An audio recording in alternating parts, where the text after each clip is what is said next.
escutando a alma, posso sentir meu interior refletir com calma. Tenho a semente do mais puro amor que vem de Deus, que é meu Pai. Quero livrar meu coração do jugo cruel da ilusão e descobrir que o tesouro da alma é a intenção. Ter atitudes de amor e não deixar morrer o bem. Jesus nos ensinou a amar a Deus e ao próximo como a mim também. Humanizar nossas ações, humanizar nossos corações, humanizar para crescer, humanizar,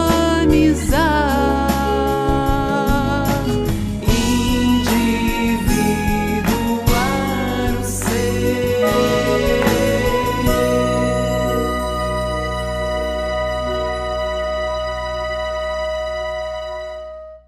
Então nós temos a alegria de poder compartilhar com vocês algumas observações e informações a respeito da extraordinária vida e obra do homem e do médium Chico Xavier.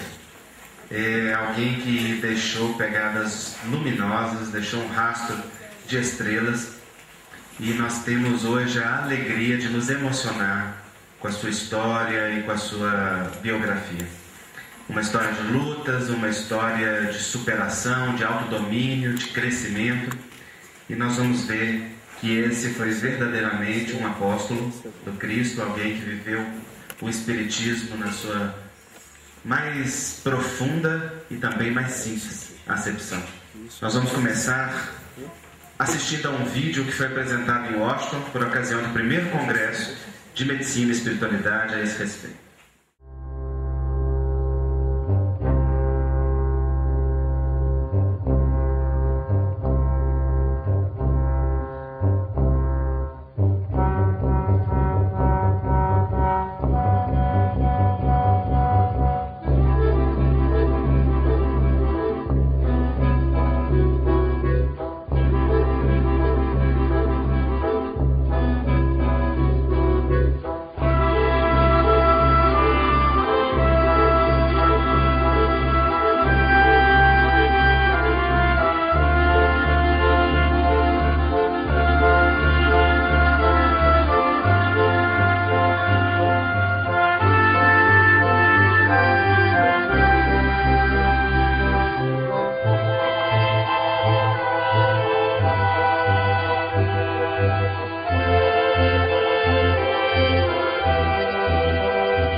Senhor, ensina-nos a trilhar a luminosa estrada do auxílio.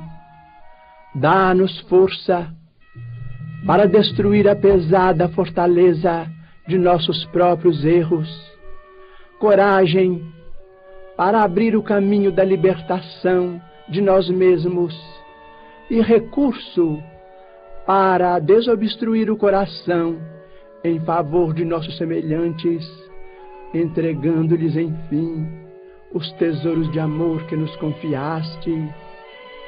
Que por onde passemos, a dor se faça menos angustiosa, a ignorância menos agressiva, o ódio menos cruel, a treva menos densa, o desânimo menos sombrio, a incompreensão menos destruidora.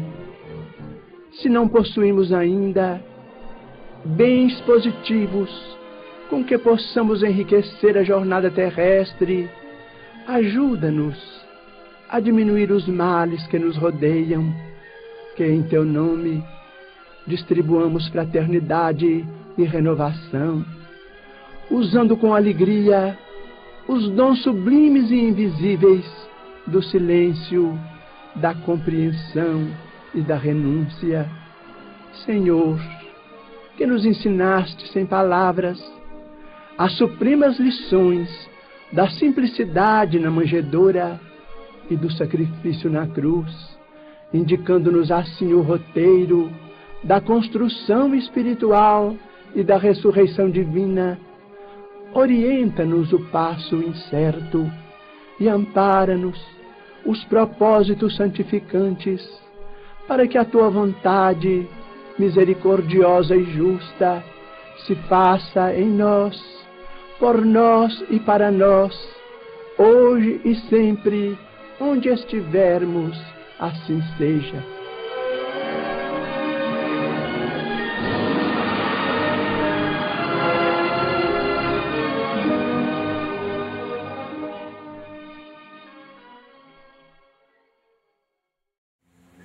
E aí nós começamos, nossa homenagem ao nosso querido Chico, que, como nós vimos, foi um grande vivenciador do Evangelho. Há um provérbio chinês muito interessante que diz o seguinte: um dedo aponta a lua, o ignorante olha para o dedo, o sábio contempla a lua. Chico Xavier é uma estrela que brilhou e que nós certamente podemos nos deter admirando-lhe a personalidade, falando simplesmente dele. Mas nós escolhemos fazer uma leitura da sua vida, fazendo aquilo que ele sempre desejou, entendendo-o como aquele que era o mensageiro, o intermediário, o representante dos espíritos superiores, aquele digno emissário que soube vivenciar e viver o Evangelho. Então, assim, nós queremos ver a lua que Chico aponta.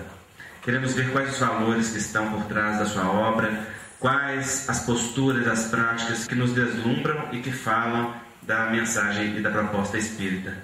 Então diz o apóstolo Paulo: portanto, dai a cada um que deveis, a quem tributo, tributo, a quem imposto, imposto, a quem temor, temor, a quem honra, honra. Então nós queremos honrar a mensagem e a vida, sobretudo o testemunho desse grande homem que foi Chico Xavier. Então Chico nasce Francisco de Paula Cândido, a 2 de abril de 1910, numa cidadezinha pequena do interior de Minas Gerais, a 20 quilômetros da capital Belo Horizonte, intitulada Pedro Leopoldo. Uma cidade que crescera em virtude da atividade têxtil e do minério de ferro que estava nas suas redondezas, devido à estação de trem que por lá passava. E ele é filho de um casal muito simples, o senhor João de Paula Cândido, que é um vendedor de bilhetes de loteria, e a sua mãe é uma dona de casa. Os dois viviam numa cidadezinha vizinha chamada Visconde do Rio das Velhas, que foi onde se conheceram, e mudaram-se para Pedro Leopoldo para lá constituir família. Chico vem de uma família muito humilde, muito simples, e esta é a casa onde ele nasceu, em Pedro Leopoldo. Aquela casa que nós vemos ali, uma casa muito singela que hoje já não existe mais. Esta é a vista de Pedro Leopoldo na época, então uma cidade pequena, e olha que essa daí era a parte mais populosa da cidade. E esta, uma das casas onde Chico viveu e que hoje é um museu que abriga algumas coisas que restaram da sua casa, mostrando o seu estilo de vida, bem como a memória da sua obra, dos seus mais de 450 livros psicografados e tudo o que ele realizou. Ele sempre viveu uma vida muito simples. Chico sempre teve falta das questões materiais na sua vida, nunca viveu na abundância, até porque nunca recebeu nada pelo seu trabalho mediúnico, tendo sempre vivido da sua atividade profissional. Trabalhou desde muito cedo. E aqui vocês veem o quarto típico de Chico, na reconstituição com os móveis originais, e que era constituído assim, de uma cama que o médium utilizava para dormir e de outra que ele frequentemente utilizava para receber os seus amigos, os seus visitantes, a quem ele sempre acolhia com muita simplicidade, mas com o calor mineiro, né, na sua casa, sempre com todo o carinho que lhe é próprio. Foi uma vida de muita humildade e de muita simplicidade. Ele tinha 8 irmãos, então filho de uma família de 9 filhos, e o seu pai ficou viúvo muito cedo. E ele, então, perdeu a sua mãe quando contava ainda menos de 5 anos de idade. Aquilo que foi para ele a grande perda, a grande falta de sua vida. Chico vai narrar até o seu desencarne que aquela de quem ele tem mais saudade, que mais lhe fez falta, foi a sua mãe. Mas também aquela que vai se tornar a grande companheira e um espírito que vai seguir Chico durante toda a sua vida, fortalecendo e dando-lhe o estímulo de que necessitava para o cumprimento das suas tarefas. Tendo ficado viúvo, o seu pai espalhou os filhos em várias casas para que desse conta de cuidar de todas as pessoas. É assim que Chico vai morar com a sua madrinha, uma pessoa que era algo perturbada e que o favorecia, segundo ele, com 3 surras de varas de marmelo por dia. E que realmente implicava muito com o menino, que desde cedo já manifestava as suas aptidões mediúnicas e narrava as suas visões, as realidades que ele observava do outro lado da vida, o que era considerado por essa madrinha como manifestação do demônio. E não raro, ela não simplesmente lhe dava 3 surras de varas de marmelo por dia, mas também o favorecia, segundo ele, com aqueles castigos ou disciplinas que ele julga que foram disciplinas muito importantes para a sua vida. Chico tinha uma maneira de observar a vida que era sempre muito otimista e muito esperançosa, sobretudo calcada na sua fé espírita, que era profundamente estruturada na sua intimidade. Então, ele sempre observava todos os fatos e circunstâncias da sua vida como aprendizados importantes e circunstâncias delimitadoras da tarefa e da missão que ele haveria de desempenhar. Mas o fato é que essa mulher realmente infligia castigos muito severos, chegava por vezes a fincar-lhe a barriga com garfos, muito frequentemente, como uma forma de castigá-lo, de tal forma que ao chegar à vida adulta ele ainda trazia inúmeras marcas ou cicatrizes no seu abdômen desta realidade. Ele frequentemente fugia para o quintal da casa dessa madrinha a fim de chorar e mesmo procurar um momento e um espaço de solidão. E conta-se que era então nesses momentos que Dona Maria João de Deus, sua mãe, lhe aparecia a confortar-lhe e a inspirar-lhe ânimo. E ela tinha uma postura sempre muito firme, decidida a não deixar-lhe desesperar diante das provas da vida, e ela sempre lhe dizia que tudo estava certo, como era da vontade de Deus, e que a disciplina era algo importante de ser aprendido. Mas um determinado dia, Chico estava com muita fome, porque a sua madrinha frequentemente o deixava longo tempo sem alimentação. E ele, então, uma criança, imaginem aí, pouco mais de 5 anos de idade, queixando fome à sua mãe, esta pede-lhe que aguarde em oração e se afasta, quando então Chico fica na expectativa e tempos depois aparece um cachorro trazendo um grande jabá entre os seus dentes que larga aos pés de Chico Xavier. E a sua mãe então lhe aparece e fala-lhe: vê, meu filho, que quando temos fé até um cão nos socorre em nome de Deus. E era esta a lição firme, né, que os Espíritos lhe davam, forjando-lhe o caráter na fé, na confiança e, sobretudo, na submissão à vontade divina. E o socorro não tardaria, pois tempo depois o seu pai se casaria com Dona Cidália Batista, que fora um anjo tutelar na vida de Chico Xavier, porque, como condição para o casamento, ela estabelecera que o pai deveria reunir a família que estava dispersa, e que ela então se casaria de bom grado e seria a mãe que aqueles filhos e que aquelas crianças não tinham. Assim, Chico Xavier retorna para o seu lar junto com seus irmãos e vai viver com eles durante toda a sua vida, todo o período que ele passa em Pedro Leopoldo. Tempos depois, Dona Cidália Batista também desencarnaria e ele então se tornaria o líder, vamos dizer assim, daquela família, porque ele é quem vai cuidar dos irmãos como se fossem verdadeiros filhos da sua alma. Ao ponto que na vida adulta ele vai dizer que o trabalho mediúnico e as funções que a vida lhe legara não lhe deixaram tempo para o casamento, mas que ele não tinha nada a lamentar, porque filhos não lhe faltaram. Além dos irmãos que ele teve oportunidade de criar e conduzir até o momento em que o último saiu de casa pelas portas do casamento, ainda a humanidade se tornara uma família que ele abraçara com todo o amor e com o devotamento de um pai zeloso que deseja dar o seu melhor aos seus filhos. Então Chico sempre viveu uma vida de muita dificuldade ao lado dessa família, sobretudo, muito frequentemente sofrendo a incompreensão dos seus familiares mais diletos, não só com a sua tarefa mediúnica, que se desdobraria mais adiante, mas também com as suas características de acolhimento à comunidade carente e de coração aberto, que eram uma das marcas de Chico Xavier. Então aqui nós vemos um momento em que a sua mãe lhe aparece ao fundo do quintal a consolar-lhe e inspirar-lhe fé e esperanças. E vemos aqui o jovem Chico Xavier, que desde cedo aprendeu a trabalhar para o seu próprio sustento. Então é assim que aos 10 anos de idade ele começa a ser empregado na fábrica de tecidos de Pedro Leopoldo, aonde o seu pai trabalhava. E Chico vai trabalhar a partir das 10 horas da noite até a madrugada nessa fábrica de tecidos. Por alguns anos ele fica lá, o que lhe valeu, segundo ele, uma doença dos pulmões.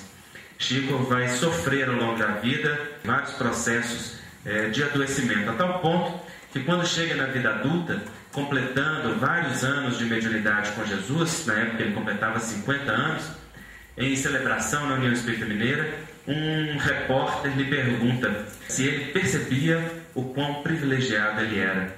E ele lhe pergunta: privilegiado, meu filho? Nasci pobre numa família de 9 irmãos, cresci com dificuldades físicas, desde cedo padecendo sofrimentos e adoecimentos físicos, e assim vai narrando a série de provas e lutas ao longo da sua vida. E ele lhe diz: se você ver privilégio nisso, precisa me mostrar, porque ainda não consegui ver como sou privilegiado. E a verdade era que Chico tratava de combater toda e qualquer admiração, toda e qualquer visão que o elevasse acima das outras criaturas. Ao contrário, ele fazia questão sempre de se colocar abaixo, né? E falava sempre que o seu nome não era Chico, era Cisco, porque era simplesmente um cisco que o vento levava, ou uma grama destinada a ser pisada, e assim como a grama que um dia se vai, outra nasce, também haveria de acontecer com ele, que passaria e outros viriam fazer a obra que estava destinada a ele de uma forma muito mais completa, que nós ainda estamos aguardando. Após a fábrica de tecidos, vai se tornar um empregado no armazém de uma pessoa ligada ao seu pai. E lá vai trabalhar atendendo aos clientes durante vários anos, até que esse armazém entra em falência. E ele, durante este tempo, vai também se tornar membro de um movimento de trabalhadores da sociedade, onde ele se tornara secretário, e vai sempre estar fazendo pequenas coisas para auxiliar, né? Mas ele vivia do seu próprio sustento esse que auxiliava também a sua família e os seus irmãos que não tinham a mesma condição. Chico era um católico fervoroso, acompanhava as missas e tinha especial devoção ao padre Sebastião Scarcelli, que o tinha na conta de grande auxiliar.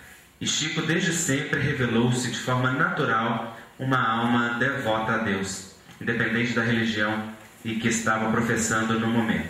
Mas a sua irmã, quando ele completava 17 anos de idade, cai enferma de padecimentos psíquicos que na época foram diagnosticados como frutos de um processo obsessivo. E ela começa a ser atendida no pequeno círculo doméstico, onde a família Perácio realizava atendimentos. E Chico então passa a acompanhar a sua irmã.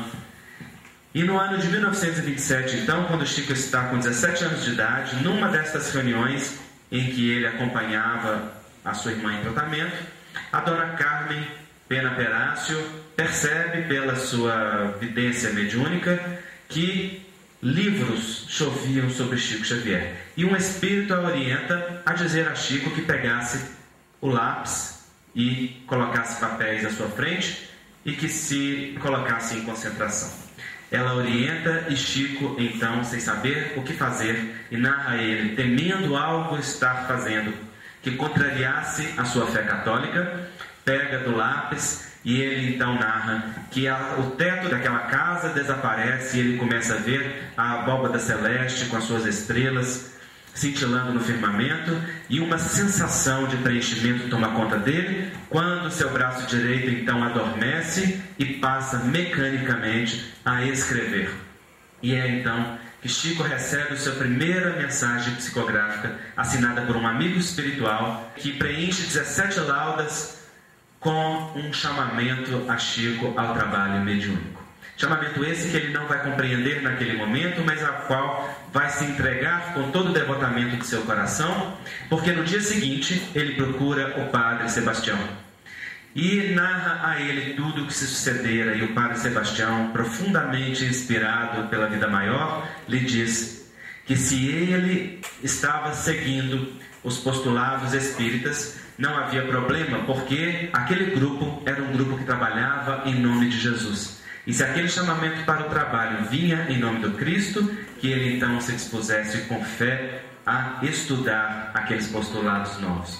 E diz a ele apenas uma única recomendação: não perca sua fé em Nossa Mãe Santíssima, porque ela haverá de sustentá-lo em todos os momentos. O padre Sebastião, logo depois desse diálogo com Chico, é transferido de paróquia para Santa Catarina, e ele, aonde vai ter o seu ministério, segundo Chico, deixar uma grande obra de benemerência social. E Chico, então, se vendo na ausência daquele padre que era o seu guia espiritual e sentindo-se chamado ao trabalho, passa então a frequentar esse grupo doméstico, a estudar essa doutrina que lhe aparecia como uma novidade. E é então que começa a atividade mediúnica de Chico Xavier. Chega um momento em que Chico tem um chamamento um pouco mais intenso da vida para o devido comprometimento. E isso se dá num riacho perto de Pedro Leopoldo, aonde havia uma cascata, e era um lugar de predileção de Chico, porque ficava perto da fábrica de tecidos, e ele ia lá frequentemente acompanhado de duas senhoras para orar. E certo dia, estando Chico orando à beira desse riacho, aparece-lhe um estranho senhor vestido à maneira romana, com um ar e um semblante muito sérios, a lhe chamar ao trabalho espiritual. E convida-lhe então a dedicar-se ao trabalho mediúnico, pois haveria de receber livros que confortassem, que instruíssem, que consolassem em nome de Jesus, consoante os postulados espíritas. E ele, tomado de surpresa por aquele convite, ele pergunta a este espírito que lhe aparece se ele estaria apto a assumir tal comprometimento. Ele diz que sim, desde que ele seguisse devidamente as 3 regras básicas. E então ele pergunta qual a primeira, e aquele guia espiritual que se revelara o seu protetor, Emmanuel, lhe diz: disciplina. E qual a segunda? Disciplina. E qual a terceira? Disciplina. Essa deveria ser a regra básica para Chico Xavier. Mas Emmanuel não lhe fala apenas isso.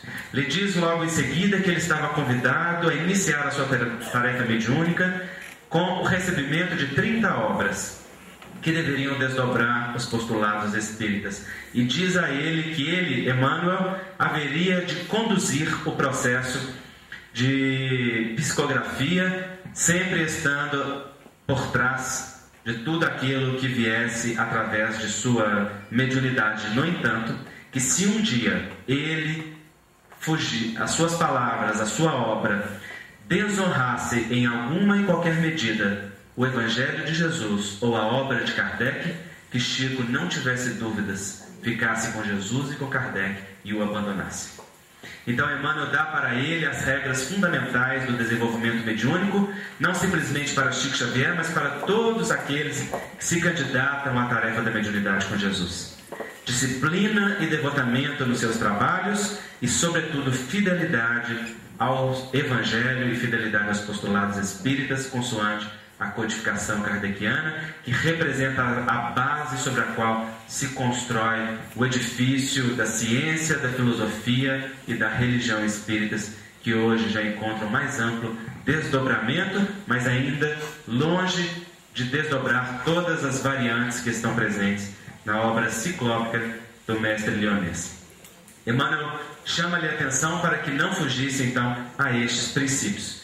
E Chico então vai começar a sua tarefa mediúnica e vai se revelar um médium de amplas capacidades ou potencialidades mediúnicas. Tinha a vidência, que é a capacidade de ver e perceber os espíritos, a audiência, era capaz de ouvir o que esses espíritos lhe falavam e transmitir o seu conhecimento, era capaz de ter a faculdade da psicometria, que é aquela faculdade mediúnica do indivíduo colocar a mão sobre um determinado objeto e perceber a história gravada naquele objeto, a história da qual aquele objeto fez parte ou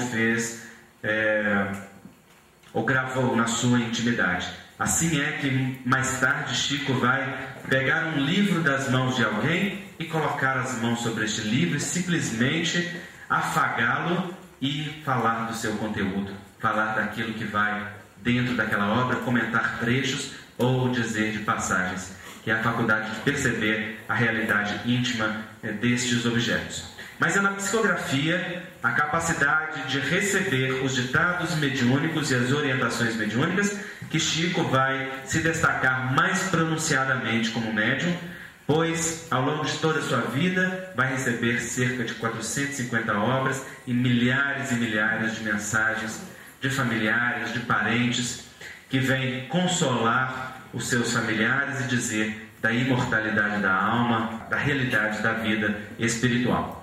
Em todos os momentos, este, que era o seu guia espiritual, Emmanuel, lhe será grande companheiro e grande amigo, que lhe conduzirá no desenvolvimento das suas capacidades, não simplesmente mediúnicas, mas sobretudo pessoais, chamando-lhe sempre a atenção que o Espiritismo não é ciência que nos enche o cérebro, mas é doutrina que nos transforma a vida.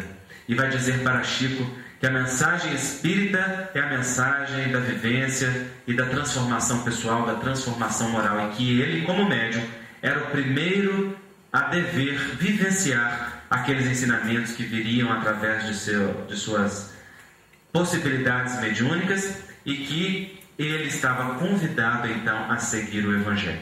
A seguir o Evangelho nas provas, nas dificuldades, nas lutas de sua vida, e elas não foram poucas, pois desde cedo iniciaram o martírio das provações e das expiações de Chico Xavier.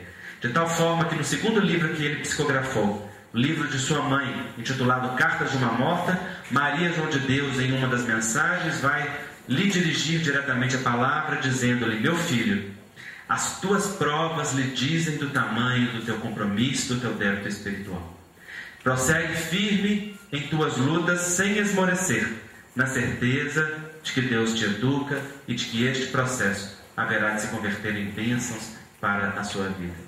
Estimulando-lhe a todo momento na certeza daquilo que Emmanuel haveria de lhe instruir durante todas as suas realizações, de que as provas são verdadeiras bênçãos que Deus nos dá para nos burilar o espírito, nos desenvolver as virtudes e nos fazer avançar na senda do progresso.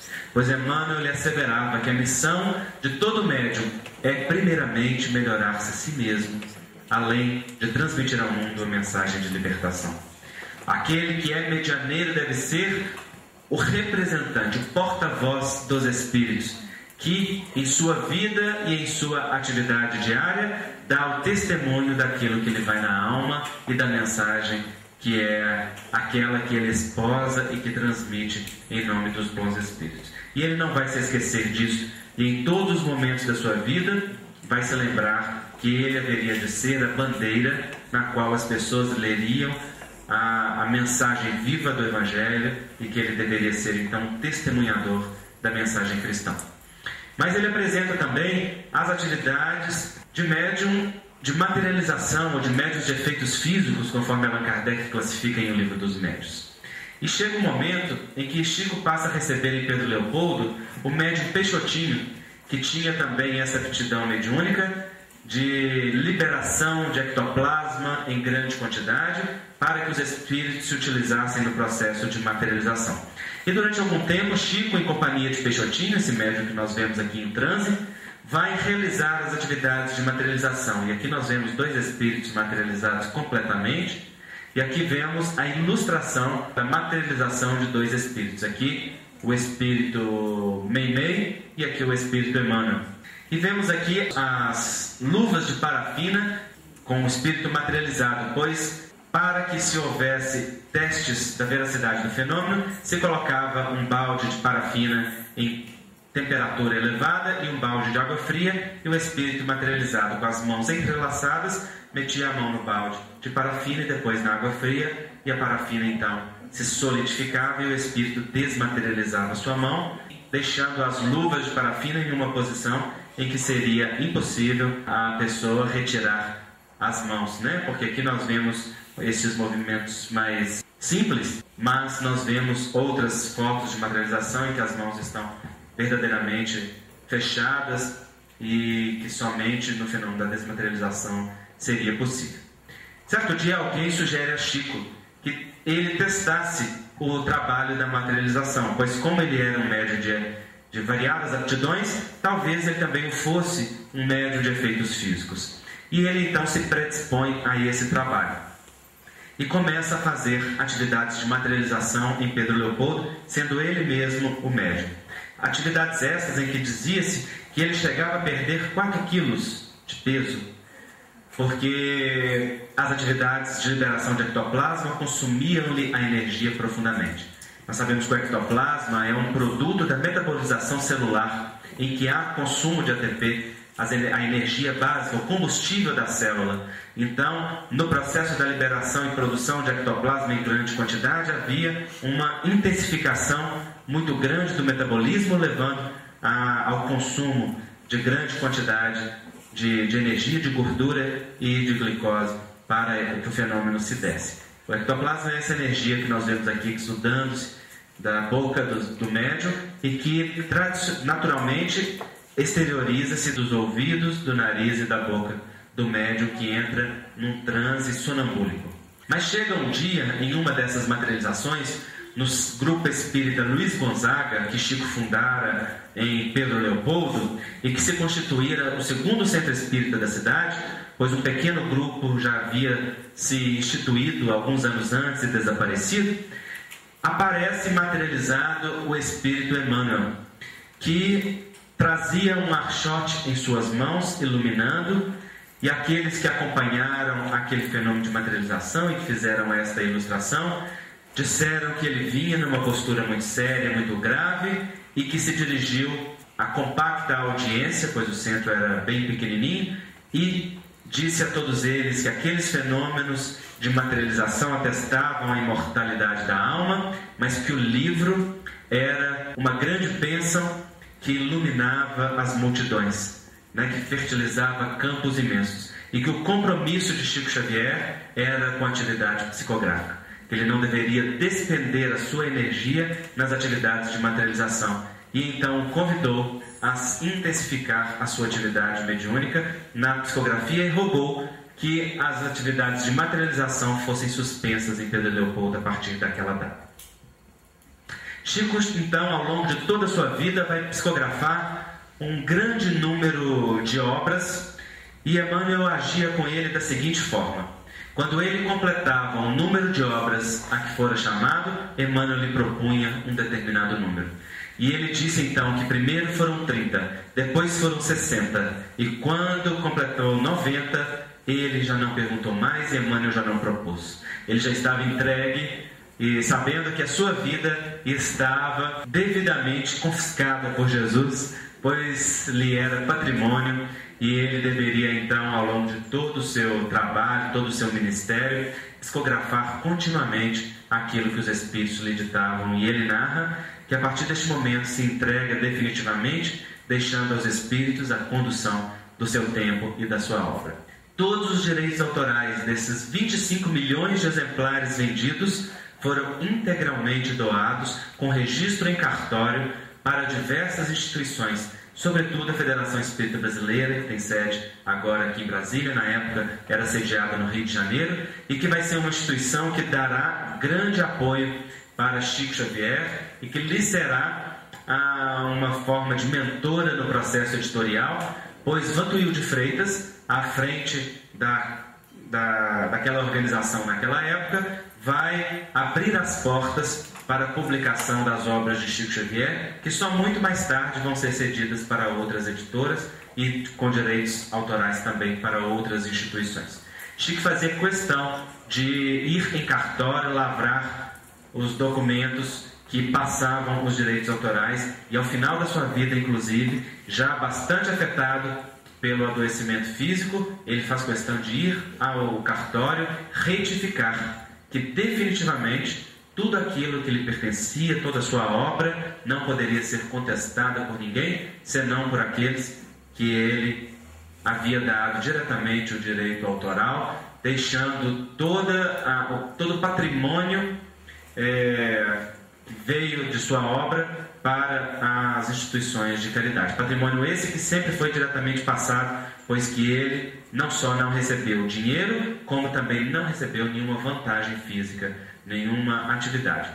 Ele, logo depois de ser atendente de balconista naquela loja, naquele pequeno armazém, ele vai se tornar um funcionário público, empregando-se na Fazenda Modelo de Pedro Leopoldo e começando lá através do serviço de limpeza, chegando até o serviço de escriturário, aonde ele vai se aposentar depois de longa tarefa profissional com o seu salário e vivendo da sua aposentadoria até a sua desencarnação.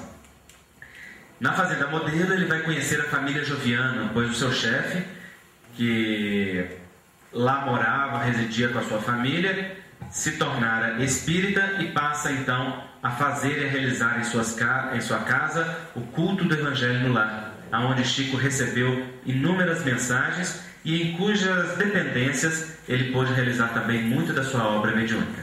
É no porão desta casa, na Fazenda Modelo, que Chico vai receber o livro Paulo e Estevão, na companhia apenas de um sapo, diz ele. E todos os dias, na hora marcada para a psicografia, chegava e se postava lá, e quando terminava a psicografia, o sapo ia, e no dia seguinte o sapo estava lá presente novamente. Não sabemos o que o sapo estava fazendo, mas o fato é que o sapo lá estava. E Chico narra que neste processo de psicografia ele vê os espíritos fazendo um bloqueio energético daquela sala, colocando verdadeiros tapumes espirituais para que aquele porão da Fazenda Modelo ficasse protegida dos ataques espirituais e das intervenções que desejavam destruir a obra.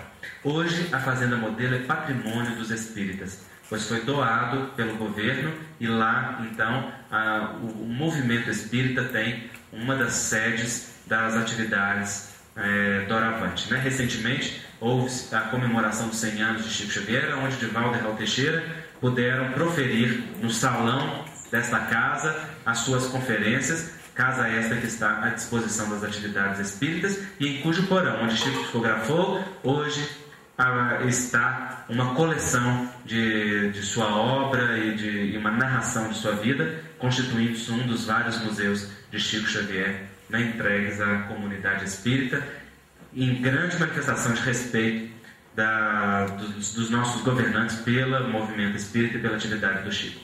Nós vemos ao longo da sua obra várias temáticas. Então nós observamos a revelação dos ascendentes espirituais na história, com A Caminho da Luz, a missão coletiva de um povo em Brasil, Coração do Mundo, Pátria do Evangelho, a conclusão dos Atos dos Apóstolos no livro Paulo Estevão, que na minha opinião é o livro mais belo a respeito de Evangelho e a respeito da vida de Jesus, que eu já tive a oportunidade de conhecer, e sobretudo mais profundo em termos de Evangelho. Uma análise aprofundada do Evangelho com toda a série psicografada por Emmanuel, detalhamento da vida de além-túmulo nas 16 obras da coleção André Luiz, intitulado A Vida no Plano Espiritual, a compreensão superior do sexo no livro Vida e Sexo e Destino, o avançado estudo da mediunidade, nos domínios da mediunidade e mecanismos da mediunidade, e tudo envolvido e impregnado pela mensagem maior, isto é, a vivência do Evangelho de Jesus, não a pregação. Porque cedo Emmanuel haveria de lhe ditar uma das frases que se tornaria um marco, um letreiro luminoso na vida de Chico Xavier, e Emmanuel lhe diria: Chico, se a palavra convence, o exemplo arrasta. E ele diria que a mensagem do Evangelho deveria ser divulgada sim pelos livros e pelas atividades, mas sobretudo pelo testemunho que ele fosse capaz de dar em nome de Jesus. E Chico era um verdadeiro fenômeno psicográfico. Vocês vejam que no ano de 52, Chico psicografou 2 livros em 2 dias. O livro Roteiro de Emmanuel com 172 páginas e o livro Pai Nosso de Meimei com 104 páginas. No ano de 63, Chico psicografou 2 livros em 2 dias. O Opinião Espírita, com 204 páginas, livro esse muito bom, de autoria do Espírito Emmanuel e André Luiz, e Sexo e Destino, de André Luiz, com 360 páginas. E no dia 31 de março, Chico psicografou 2 livros no mesmo dia. Passos da Vida, com 156 páginas, e Estante da Vida, com 184 páginas. Isso representava verdadeiramente uma vida integral, doada ao serviço do Evangelho, uma mente e um coração abertos a serem os espelhos das mensagens que os Espíritos haveriam de lhe ditar. Toda esta obra psicográfica começou quando Chico reuniu, através da Federação Espírita Brasileira, em livro, os poemas que os Espíritos lhe ditavam no quintal daquele armazém onde ele trabalhava. Pois na parte da tarde, após atender os fregueses, ele ia molhar a horta. E naquele momento apareciam-lhe os trovadores do além, os espíritos que eram verdadeiros poetas e poetisas, a lhe ditar inúmeros versos que ele não compreendia, com palavras e um vocabulário que estava muito acima da sua capacidade, visto que Chico estudara apenas os primeiros anos do ensino fundamental, e ele anotava tudo aquilo sem saber o que fazer. Seu irmão André, inclusive, chegou a publicar alguns desses poemas nas revistas da época com o pseudônimo F. Xavier, como se aquilo pertencesse a Chico Xavier, mas ele desde sempre sabia que aquela obra pertencia aos Espíritos, embora não soubesse a que se destinava. E é então que, com a coordenação da FEB, esse livro forma a primeira atividade psicográfica de Chico Xavier, destinada ao público, intitulada Parnaso de Além-Túmulo, e que foi muito respeitada na época. Humberto de Campos, então encarnado na Academia Brasileira de Letras, chega a dizer que se aquele livro não fosse autêntico, então aquele era um dos maiores fenômenos poéticos de todas as épocas, porque ali estavam registrados os nomes da história e seu estilo literário e sua característica, tal qual nós os conhecemos em vida, e que aquele, portanto, só poderia ser um fenômeno autêntico. Humberto de Campos, ele mesmo, haveria de se tornar um escritor através do lápis mediúnico de Chico Xavier, e traria inúmeras obras, inicialmente com o nome de Humberto de Campos e posteriormente com o pseudônimo de Irmão X, pois Chico Xavier sofreria a ação de um processo público, movido pela esposa de Humberto de Campos e sua família, requisitando os direitos autorais da obra do escritor falecido. Requisição essa que é um atestado público de autenticidade, pois a esposa e os filhos reconheciam naquelas páginas o estilo literário original de Humberto de Campos. Então ele passa a escrever sob o pseudônimo de Irmão X. E é por isso também que Frederico Figner depois, evitando processos ou problemas com a sua família, e ele que havia sido presidente da Federação Espírita Brasileira, assina com o nome de Irmão Jacó o livro Voltei, pois a sua família era de origem judaica, e ele então escolhe um pseudônimo que fizesse sentido com a sua vida, mas que não causasse problemas para a sua família.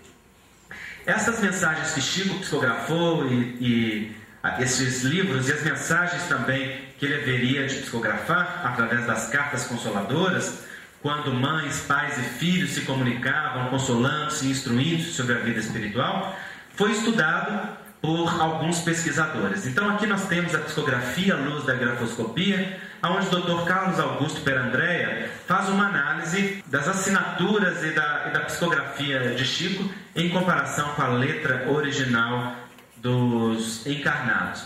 E aqui o livro A Vida Triunfa, aonde a doutora Marlene Nobre, o Dr. Paulo Rossi Severino Nobre e a equipe da Associação Médica Espírita de São Paulo faz um estudo a respeito de 100 mensagens psicografadas por Chico Xavier. E eles observam, por exemplo, nesses estudos, que as assinaturas em 42% dos casos eram diferentes, em 22% dos casos eram semelhantes e 35,6% dos casos eram idênticas. O que é um nível muito alto de similaridade, porque nós sabemos que o fenômeno mediúnico mecânico, tal qual Kardec o descreve em O Livro dos Médiuns, é uma aptidão rara e que requer do médium uma grande maleabilidade para que se dê de uma forma autêntica e envolvendo não só características do próprio médium, mas envolvendo também características da audiência, características da equipe mediúnica e do grupo espiritual que faz parte do processo. Mas Chico era dotado de uma aptidão mediúnica notável. E ele narra, por exemplo, que em um determinado dia ele desdobrou-se, cedendo seu corpo para o fenômeno da psicografia, e Emmanuel conduziu-o no plano espiritual para as dependências espirituais do Grupo Espírita da Prece, em Uberaba, aonde ele haveria de trabalhar também como médium, recebendo a mensagem de um outro filho que residia em esfera espiritual superior e que desejava se comunicar com sua mãe, que estava então num nível mediano de evolução. Enquanto o corpo físico de Chico psicografava no plano físico, tendo a participação do espírito Chico Xavier, pois todo fenômeno mediúnico passa pelo perispírito e pela mente do médium, ele, desdobrado, psicografa outra mensagem. Então, na verdade, ele psicografava ao mesmo tempo duas mensagens simultâneas de planos dimensionais distintos, num fenômeno autêntico e notável, conduzido pelos seus benfeitores espirituais. Nestas mensagens estudadas, o acerto de informações foi de 100%. Isso significa que não havia informação que fora trazida por Chico Xavier que fosse falsa. As mensagens representavam algo realmente muito profundo e que falava da verdade daqueles sujeitos. E isso era muito interessante, muito intrigante para os estudiosos, porque Chico não tinha mais do que 3 minutos de contato com cada pessoa, quando tinha tanto.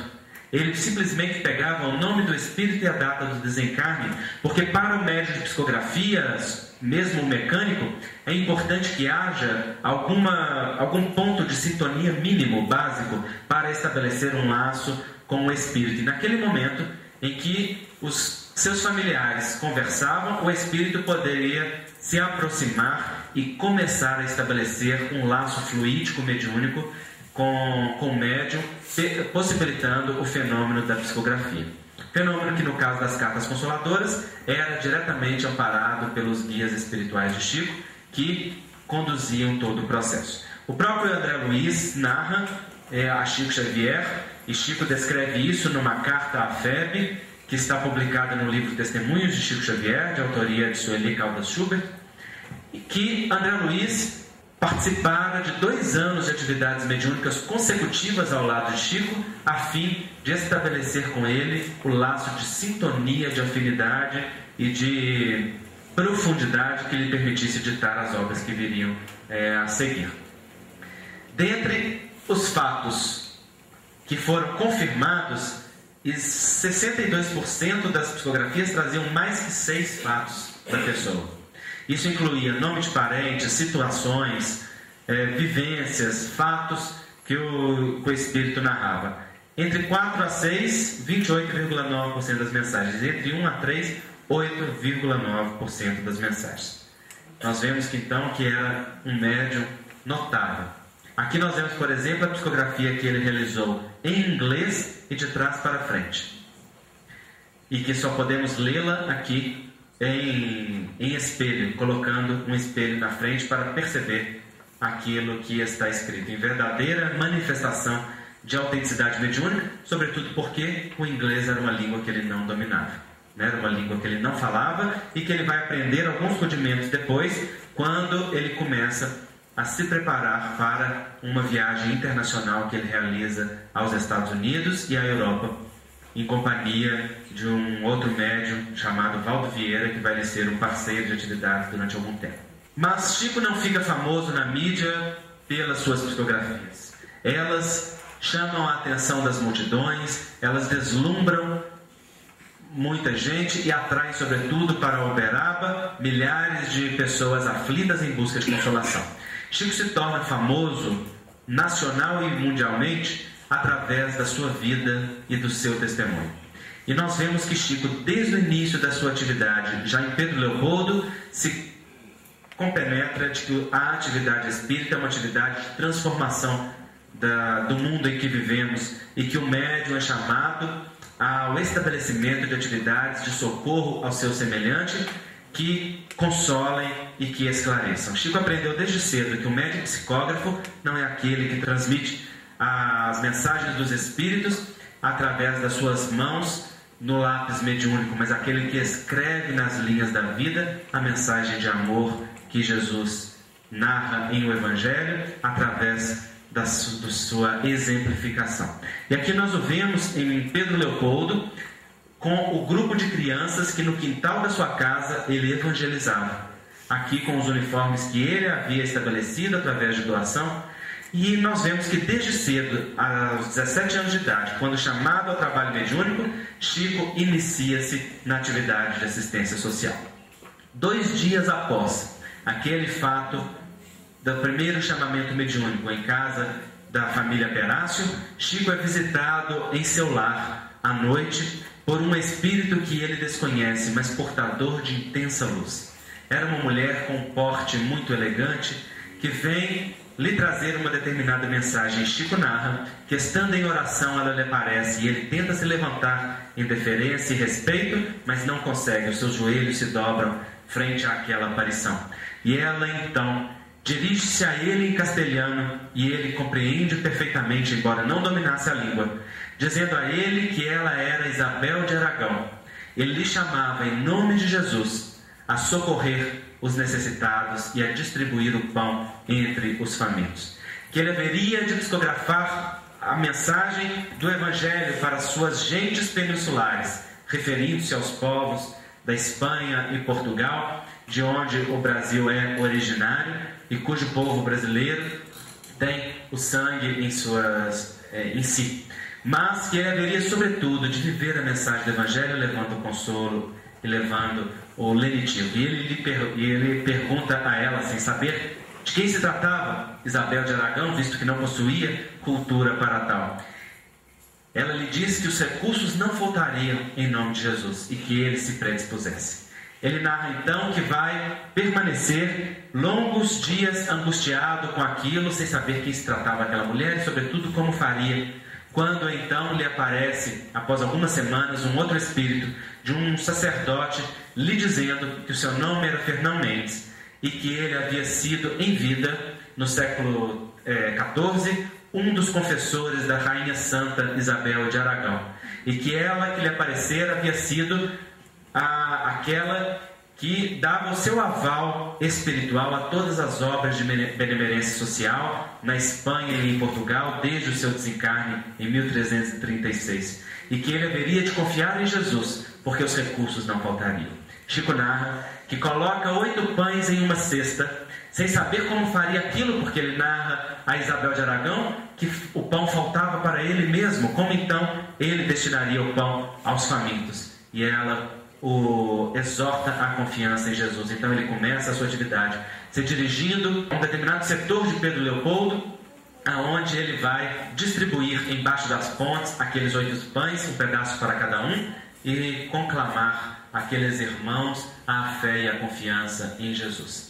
Aqui nós vemos Chico em Uberaba, para onde ele se transferiu em janeiro de 1959, devido às provações que vivia em Pedro Leopoldo, porque a sua família vai virar para ele uma fonte de dificuldades. Ele vai dizer que muda para que livre a família do peso das suas atividades mediúnicas, mas o fato é que em 1958 o seu sobrinho, que também era médium psicógrafo, havia procurado os jornais de Belo Horizonte para dizer que tudo aquilo que ele psicografava e que o seu tio Chico psicografava não era fruto da influência espiritual, mas era fruto da sua própria cabeça e da sua instrução, e que Chico era um homem muito culto, que lia muito e sabia muito.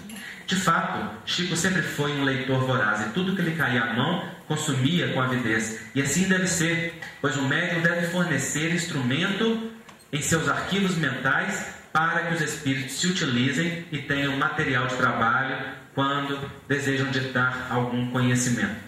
Mas sem sombra de dúvida, toda a obra de Chico está incrivelmente acima de sua capacidade intelectual nesta encarnação e dá testemunho da autenticidade mediúnica. Mas a maioria havia lhe causado grande transtorno, porque os jornais do país adoraram aquela ideia de que aquilo era uma fraude e estabeleceram um longo processo de ataque a Chico Xavier a nível nacional, dizendo que era fraude, que o médium estava desmascarado. Esse havia sido somente uma das provações que Chico acolheu na sua alma, com a humildade que lhe era característica, desde o momento em que ele começou a atender na sua casa os necessitados de toda sorte desde os 17 anos. Chico haveria de conduzir uma extensa comunidade de pessoas carentes ao auxílio, à instrução e ao socorro, e isso desagradaria profundamente a sua família, que se via sempre movida por necessidades de toda sorte. E Chico então recebe aquela calúnia do seu sobrinho como mais uma prova que lhe burila o espírito, e vai a público defender o seu sobrinho, dizendo que ele estava muito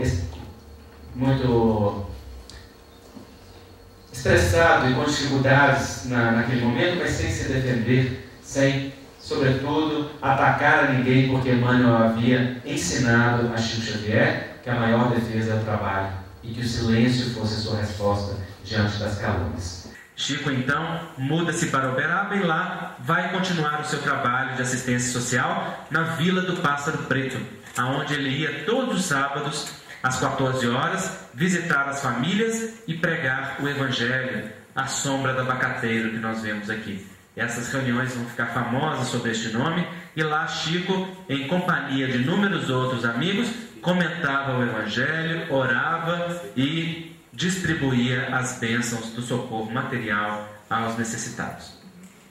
Aqui nós o vemos nas atividades assistenciais em volta de Pedro Leopoldo. E é um caso muito interessante, narrado por Chico, quando ele ainda vivia em Pedro Leopoldo, que ele fazia determinada atividade assistencial debaixo da ponte, e um dia, movido pelas dificuldades materiais, naturais de sua vida, ele se vê sem os víveres necessários para socorrer a multidão faminta e se angustia profundamente.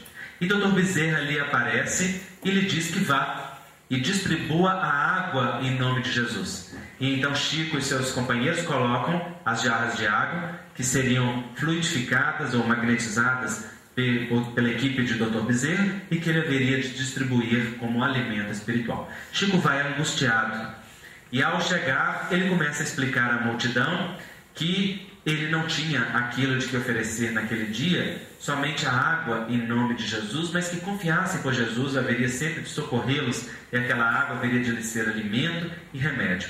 E a multidão começa a se agitar, porque os necessitados frequentemente se permitem a ausência de reflexão sobre a própria condição e entram naquela exigência daqueles que muito recebem e pouco oferecem à vida. E então começam a se agitar, o que angustia profundamente Chico. Quando um caminhão cheio de cestas básicas e de mantimentos para à beira daquela ponte, e o homem se dirige à multidão perguntando quem é Chico Xavier. Chico se apresenta e ele diz: trago aqui um caminhão de mantimentos para o Senhor.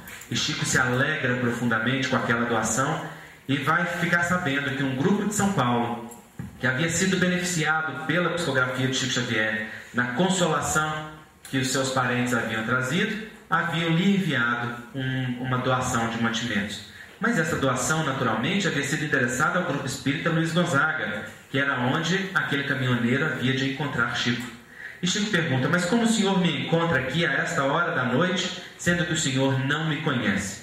E ele diz: eu me atrasei na jornada e cheguei ao Centro Espírita Luiz Gonzaga quando a instituição já estava fechada. No entanto, ao chegar, encontrei o senhor que me disse que você estaria aqui embaixo da ponte, que eu procurasse pelo senhor nesta localidade. E inclusive este homem me pediu para lhe dizer o seu nome.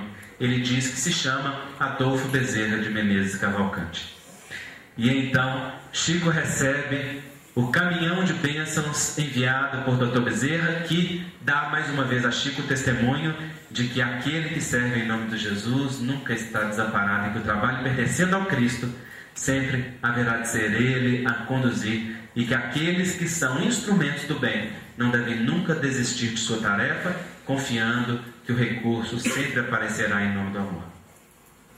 Aqui nós vemos Chico na distribuição de Natal no Grupo Espírita da Prece em Pedro Leopoldo, instituição que ele vai erguer e vai ter como a célula básica de estudo a partir do ano de 1975, quando Chico larga as atividades da comunhão espírita cristã. Aqui nós o vemos distribuindo dinheiro para aqueles necessitados, dinheiro esse que era recolhido pelas doações de todos aqueles que desejavam doar algo para a obra. Chico, ao longo de sua vida, recebeu muitas doações. Estas imediatamente eram transferidas para aqueles que necessitavam. Ele não ficava com nada, nem mesmo um simples presente que recebia. Era receber com uma mão e entregar com a outra, entendendo que ele era médium. E médium é aquele que intermedia, que está colocado entre duas circunstâncias e duas situações. E ele não aceitava ser presenteado por aquilo que não lhe pertencia, que era a obra dos Espíritos. Ele vai dizer que toda a sua obra psicográfica se deve aos Espíritos. Se algo de bom está nelas, deve-se ao trabalho dos benfeitores espirituais que souberam sobrepor-se à sua ignorância e à sua estupidez, segundo ele dizia na sua humildade, fazendo com que algo de bom pudesse dali vir, e que se algo de ruim havia, se devia única e exclusivamente à sua obscuridade, que não sabia oferecer material suficiente para que os espíritos pudessem trabalhar. Nós vemos que essa humildade natural em Chico era a virtude por excelência, que lhe embasava todos os movimentos e que fazia com que a sua obra fosse estruturada em terra firme. Assim, Chico vai receber, por exemplo, vultosas somas de dinheiro em doação e imediatamente devolvê-la ao seu portador. Quando não conseguia devolvê-la, ele endereça a febre. E ele recebe, por exemplo, uma determinada soma de dinheiro muito grande e ele endereça, depois de reiteradas negações da família em receber de volta aquela doação, ele dedica aquela doação à Federação Espírita Brasileira, que com ela estrutura o seu parque gráfico, que haveria então de produzir as obras, não só psicografadas pelo Chico, mas todas as obras que nós conhecemos hoje, vindas pela fé. Recebe terrenos e diretamente o passa para alguma instituição que pudesse se beneficiar deles, não ficando nunca com nada. E nós vemos aqui um vídeo feito no final da vida de Chico Xavier, que fala um pouquinho dessa sua característica. Chico é conhecido como um homem bom, que ajuda principalmente os pobres.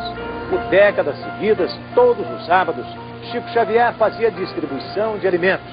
A prática da caridade é mais um exemplo de amor. Hoje, ela continua pelas mãos do grupo da Prece, que trabalha voluntariamente pelos mais necessitados. Eu estou aqui com a Dona Maria. Ela é uma das primeiras da fila, porque ela tem 87 anos de idade. Graças a Deus. E com saúde ainda, né? Muita saúde não tem, tô perdendo minhas vistas. Mas está aqui na fila para buscar seu alimento. É. Trouxe a sacolinha da senhora aí? Trouxe a sacola para levar qualquer coisa, o que tiver. A senhora vem buscar alimento aqui desde quando? Faz tempo? Faz tempo mesmo. Desde que começou a distribuição? É, desde que começou a distribuir. Desde que distribuía pão, só o pão, né? É. Eu estava aqui. Sim. Sempre aqui.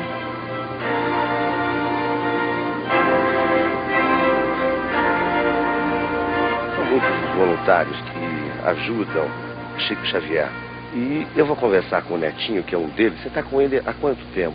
Mais de 30 anos. Mais de 30 anos? Mais de 30 anos. Você é o barbeiro dele? Sim, sou barbeiro dele. E essas pessoas vêm aqui espontaneamente, trabalham, não cobram nada para ajudar? Como é? Não, são todos voluntários, são todos nossos companheiros que vêm aqui de coração, para doar um pouquinho daquilo que... o tempo, né? Das pessoas, então são todos voluntários, não tem... não cobra nada, de coração. E o que significa ser voluntário dessa causa? Olha, é a coisa mais linda que tem. Eu acho que todo mundo deveria ser um voluntário, seja a casa que for. Eu acho que faz muito bem para nós, porque nós nos preocupamos um pouco conosco mesmo. Só de nós doar um pouquinho daquilo que nós temos, eu acho que é gratificante, muito gratificante.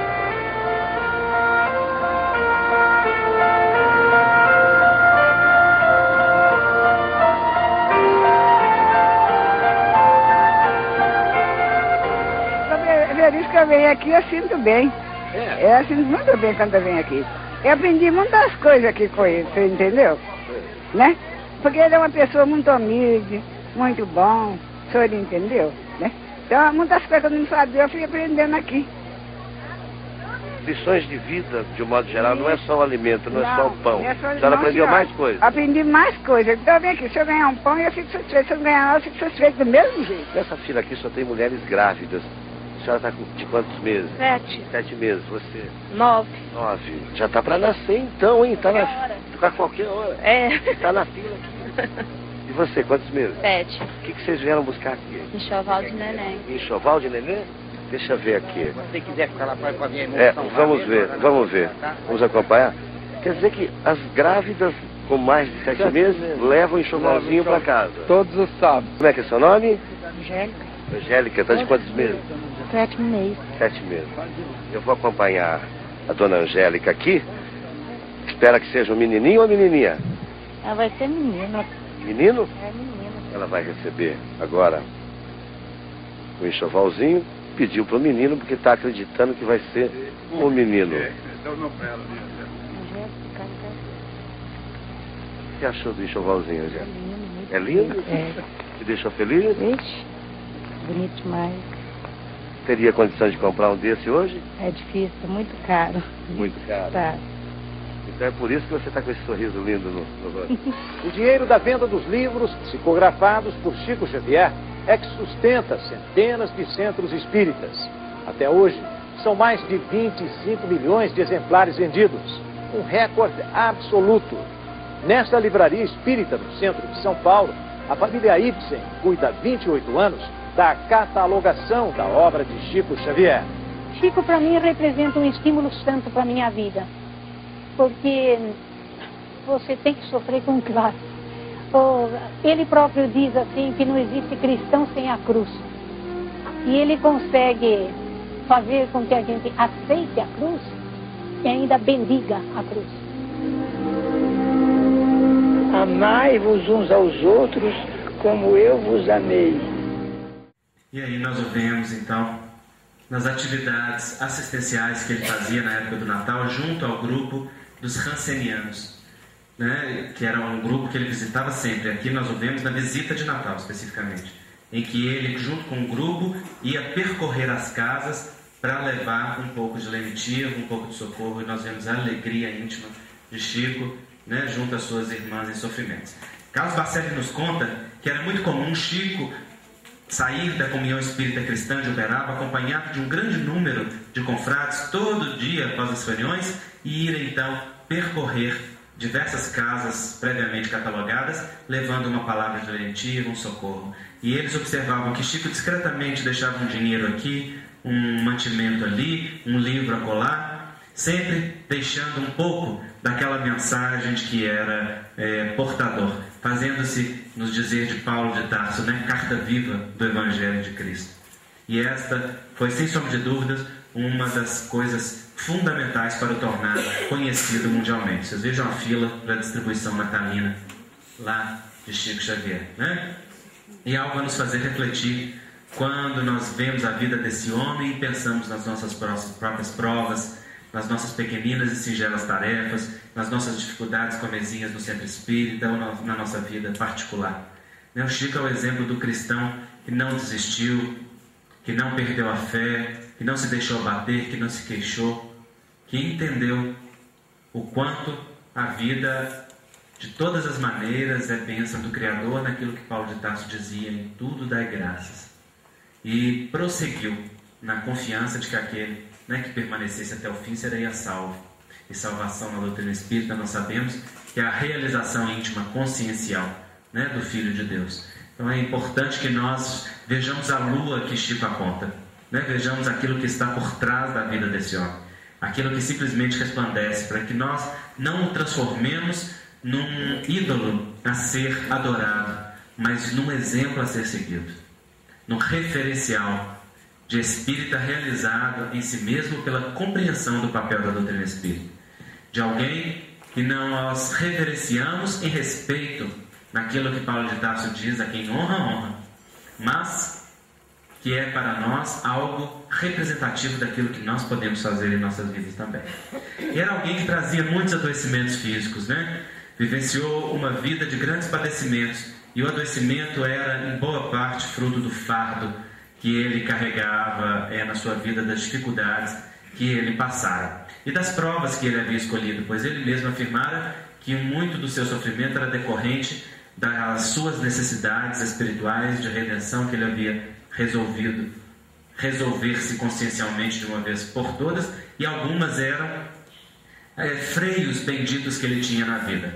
Ele, por exemplo, teve durante a adolescência que cuidar de um sobrinho, se não me engano, ou de alguém da sua família que era portador de deficiência mental. E aquele jovem, tão logo Chico Xavier se afastava de casa, ele entrava em crise e começava a clamar por Chico. Era simplesmente a presença de Chico que o pacificava. E durante toda a adolescência, Chico vai então cuidar deste parente com extremado amor, até que este parente desencarna. E então, após o desencarno, ele lhe aparece resplandecente e lhe mostra tal qual realmente era, e se mostra um espírito missionário que havia reencarnado naquela condição, para que naqueles cuidados Chico tivesse o freio natural da vida e não se perdesse nos anos da adolescência, pudesse ter a condição de limitação e não se dedicasse a nada, quando na adolescência nós sabemos que os impulsos da sexualidade do passado retornam forte, né, e por vezes conclamando o espírito a outros caminhos. Então toda a carga que Chico vivenciou foi carga de provação e redenção espiritual. E ele foi profundamente reconhecido. Aqui nós o vemos recebendo o diploma da grande medalha da Inconfidência em Minas Gerais.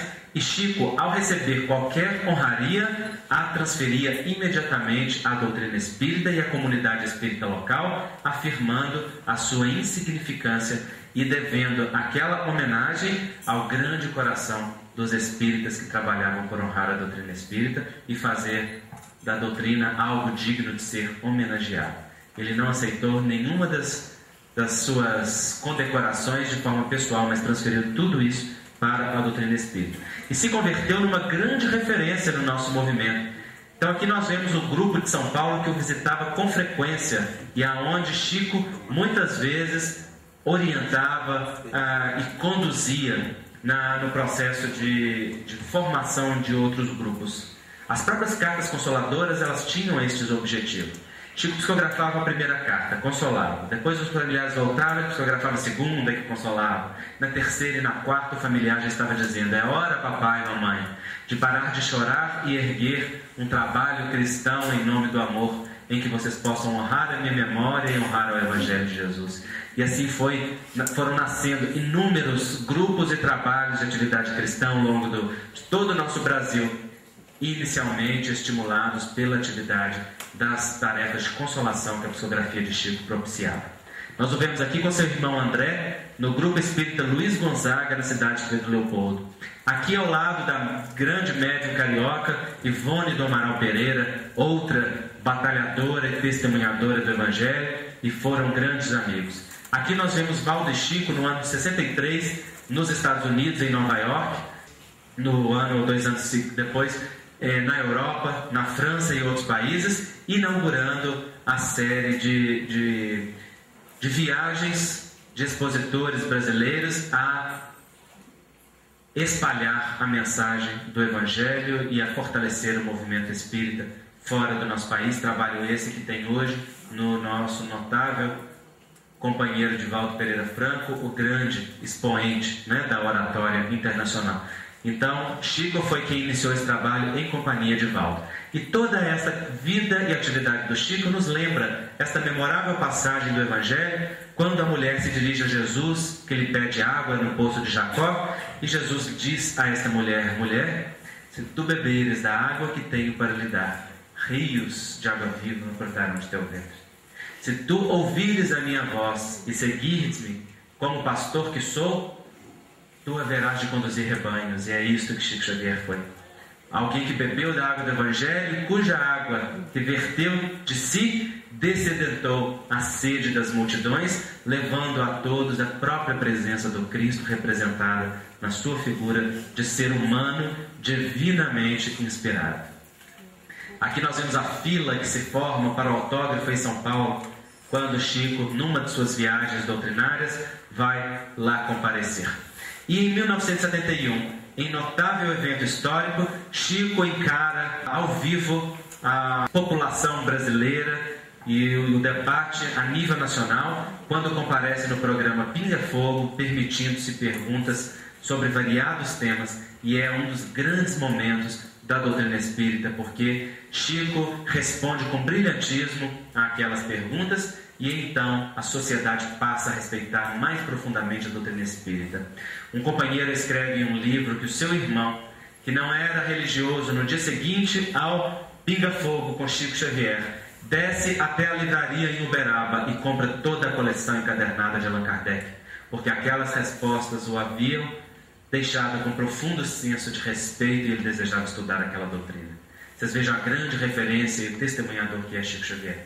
Foi o único pinga-fogo que teve que ser repetido 2 vezes por pedido do público, o que nunca havia acontecido e nunca se repetiu depois.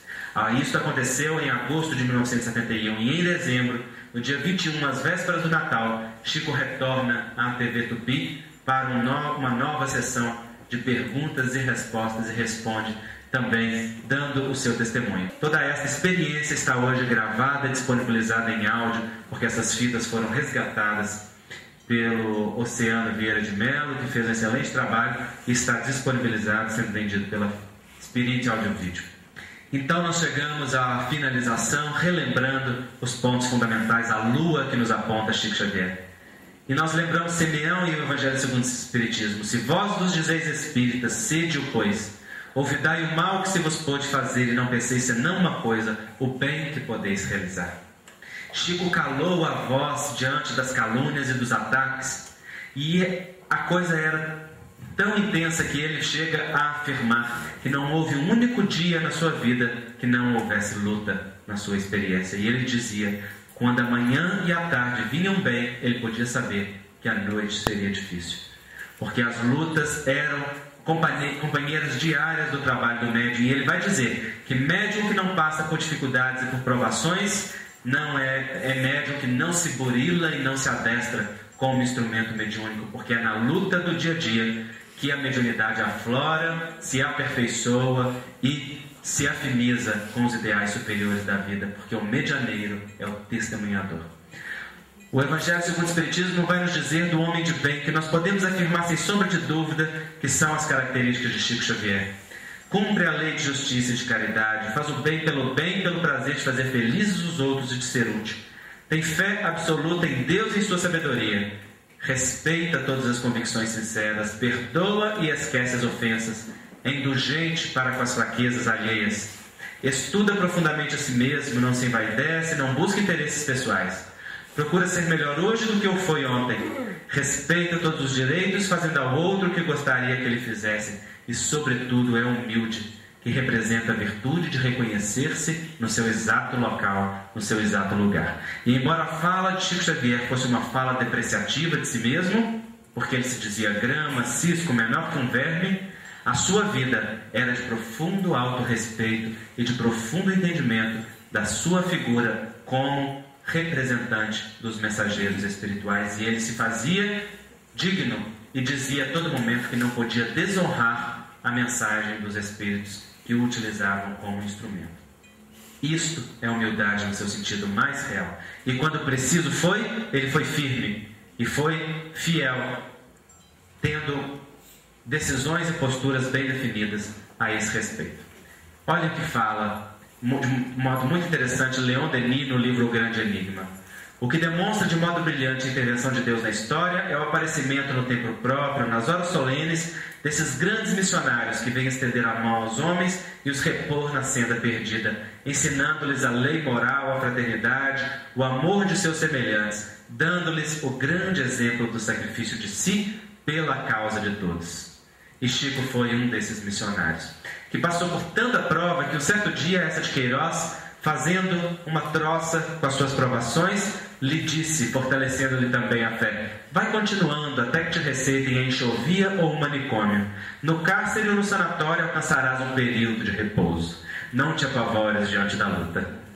De forma jocosa, ele estava dizendo a Chico: você vai lutar a vida inteira, você vai passar por dificuldades a vida inteira. Compenetre-se de que esse é mesmo o seu caminho e testemunhe a fé que você traz na alma. Arthur da Távola vai dizer: Francisco Cândido Xavier é uma instituição nacional. Apreciam-no adeptos de todas as religiões. Respeitam-no todos os brasileiros. Vida inteira dedicada a repartir o bem, o consolo, as tentativas de ajuda, de cura, de elevação do padrão espiritual do ser humano. E é por isso, por esse respeito nacional de todos os povos, de todos os credos, de todas as culturas, que Chico é eleito nacionalmente um mineiro do século, quando em 15 dias mais de 2,5 milhões de pessoas votam, elegendo, deixando em segundo lugar Santos Dumont e Pelé como figuras menos eminentes do que o médium e espírita brasileiro Chico Xavier, que elevou o nome do espiritismo em nossa sociedade à condição de grande obra de benemerência e educação espiritual. E no editorial do Reformador, de julho de 2002, quando do seu desencarne, vamos ver afirmado que Francisco Cândido Xavier é o espírito nobre que, vivenciando esses ensinos, abriu um caminho de luz para os homens, mostrando que a doutrina espírita, quando retamente praticada, representa a construção da paz em nós mesmos, libertando-nos com melhores níveis de vida, nos quais a lei de amor é constante paradigma de vivência. Servindo-se de severa autodisciplina, de uma humildade consciente, de dedicação plena ao bem, de abnegação constante, de muita perseverança, negando-se a si mesmo, como recomenda Jesus, retorna vitorioso para a pátria espiritual, deixando para nós os seus exemplos para que sirvam de balizas ao nosso esforço de aprimoramento espiritual, objetivo maior da nossa encarnação na Terra. E Joana de Ângeles, na noite de desencarne de Chico Xavier, através da mediunidade de Divaldo Pereira Franco, vai escrever belíssimo texto falando da vitória espiritual de Chico e finalizando dizendo que aquele que testemunhara o amor em sua mais profunda conotação junto da comunidade brasileira era recebido no plano espiritual diretamente por Jesus, que o recebia em seus braços e o levava para os páramos superiores da luz, a fim de que se retemperasse por um pouco e prosseguisse a servir em seu nome. E é o que Joana de Ângeles também nos diz, está aqui representada então esta imagem, nos falando do apóstolo que retorna ao mundo espiritual e recebe o afago do Cristo. E nós sabemos que aquela que o recebeu primeiramente foi a sua mãe que o acolheu em seus braços, e ele neles repousou, até que Jesus veio buscá-lo para que ele subisse aos páramos de luz, cercado por intenso facho luminoso. Então esta é a vida e obra do nosso querido homem e médio Francisco de Paula Cândido, que nós conhecemos com o nome de Francisco Cândido Xavier, o nosso Chico, o nosso Cisco de Deus, aquele que dignificou a nossa amada doutrina, que nos convida a fazer o mesmo através do reto cumprimento dos nossos deveres na nossa experiência de vida, naquele setor de trabalho a que Jesus nos situou, não importando o tamanho da tarefa a cada um de nós consagrada, não importando o tamanho das dificuldades, das lutas que nós trazemos na nossa intimidade, não importando o nosso nível de aptidão mediúnica ou de capacidade, mas nos lembrando que em qualquer lugar em que estivemos, em qualquer circunstância em que nos encontremos, somos nós, os espíritas cristãos, ou os cristãos conforme a qualquer denominação, aqueles que são representantes do Cristo, cartas vivas do Evangelho, que devem ser, no dizer de André Luiz, fermento que leveda a massa, que promove crescimento do meio em que se encontram, que educam àqueles que estão ao redor por meio da sua exemplificação, fazendo com que família e sociedade sintam o benefício das suas atitudes consagradas ao amor ao Evangelho por meio da renovação pessoal e da renovação moral. Nós encerramos com as palavras do próprio Chico, deixando a mensagem de vida que foi a sua própria vivência e rogando a Jesus que nos fortaleça e nos permita a todos prosseguirmos no esforço de sermos dignos representantes do seu amor, honrando a confiança que ele estabeleceu na vida de cada um de nós. Se eu fosse alguém, se eu tivesse influência, se eu pudesse realizar alguma coisa em benefício da comunidade, e se eu tivesse a menor autoridade para fazer isto, eu apenas repetiria para mim mesmo e para todos os nossos irmãos em humanidade, de todas as terras e de todos os idiomas, aquelas palavras de nosso Senhor Jesus Cristo: amai-vos uns aos outros como eu vos amei. Porque amor com esquecimento de si mesmo. Porque amor nada pedindo para si. O amai-vos uns aos outros foi superado pelo amai-vos uns aos outros como eu vos amei.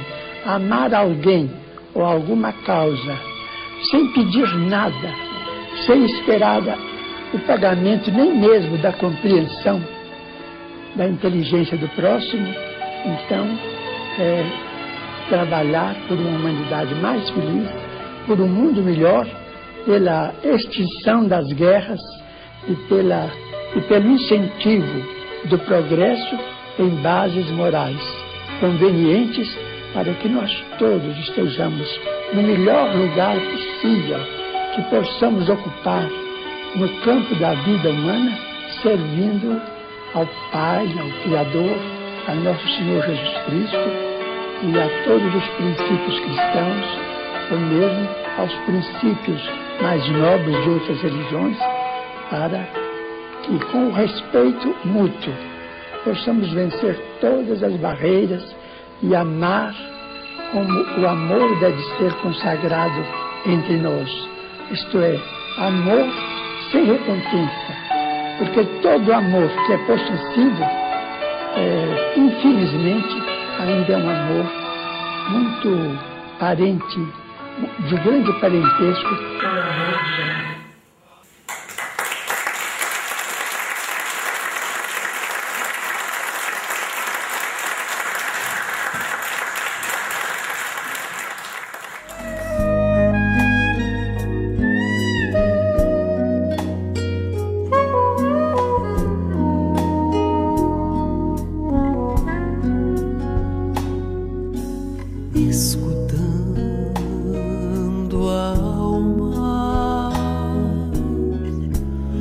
posso sentir meu interior, refletir com calma. Tenho a semente do mais puro amor que vem